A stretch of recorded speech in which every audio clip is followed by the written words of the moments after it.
நீங்கள் கேட்டுக்கொண்டிருப்பது கனேடிய தமிழ் காற்று. இந்த காற்றில் அடுத்த காதிலே ஒழிக்க வருவது ஓர் மரபு கவிதை. காற்றிலே 136வது கவிதையாக சொக்க பூமி ஒழிக்கின்றது.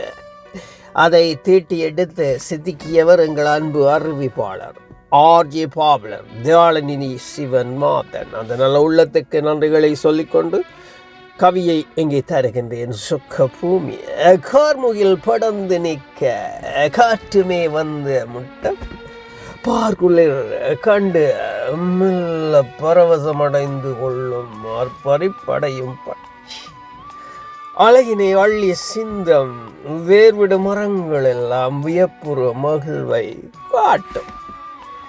சில்லனத்தென்றல் வீச சிறுதொளி தொடுமே மண்ணை நல்லென பலவும் கண்டு நானிலம் செழித்தே ஒங்கும் பல்லின புட்கள் யாவும் பரவச துளிகளை காண்போம்.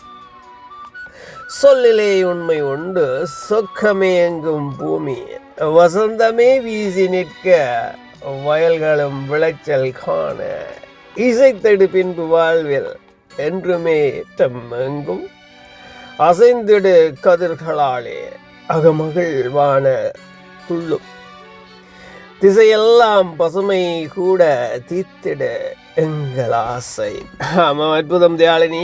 நன்றி. மீண்டும் அடுத்த கவியூடாக உங்களை சந்திப்பேன் என்று கூறிக்கொண்டு அன்பான அன்பு உள்ளங்களே, உங்களிடம் விடைபெறுகின்றேன். நான் ஆர்ஜே ஆர் மோகன். நீங்கள் கேட்டுக்கொண்டு இருப்பது கனேடிய தமிழ் காற்று. தேங்க்யூ.